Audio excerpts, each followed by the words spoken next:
Bangladeshi blade Hamza Chowdhury Sheffield ইউনাইটেডের Facebook জুড়ে দেশের ফুটবলের নতুন পোস্টার বয় হামজা লেস্টার সিটিতে ম্যাচ খেলার সুযোগ পাচ্ছেন না বলেই মৌসুমের মাঝামাঝি ধারে যোগ দিলেন চ্যাম্পিয়নশিপের দলটিতে।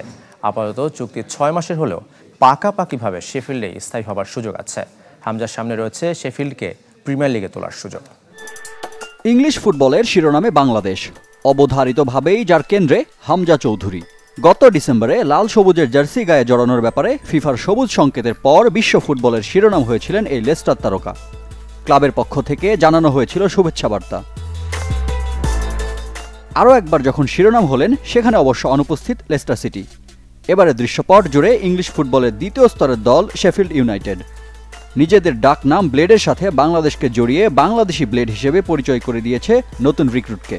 জয়ের মানসিকতার ট্যাগও তার সাথে জুড়ে দিয়েছে ক্লাবটি। লেস্টার সিটির ফেসবুক জুড়েও হামজাকে নিয়ে নানা সময় আলোচনা হয়েছে, কিন্তু মাঠে ঠিক বিপরীত। চলতি মৌসুমে লেস্টারের জার্সিতে মাঠে নামার সুযোগ পেয়েছেন প্রিমিয়ার লিগের 4 সহ মোট 6 ম্যাচে।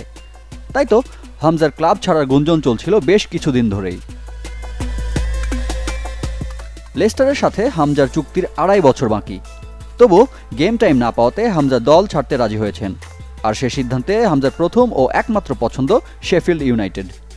আপাতত 6 মাসের জন্য ধারে সেখানে যোগ দিচ্ছেন হামজা। চাইলে স্থায়ীভাবে চুক্তি সেরে ফেলতে পারেন। শেফিল্ড ইউনাইটেডের ফুটবল ইতিহাস সমৃদ্ধ, যাদের আছে 135 বছরের ঐতিহ্য।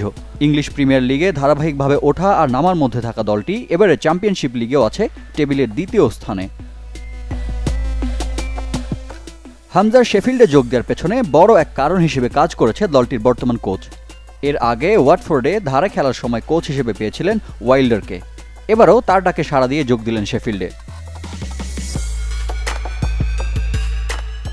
লাল সবুজের জার্সিতে এখনো মাঠে নামেননি হামজা। গত 19 ডিসেম্বর পেয়েছেন ফিফার ছাড়পত্র। সব ঠিক থাকলে হয়তো মার্চেই ভারতের বিপক্ষে দেখা যেতে পারে এই তারকাকে।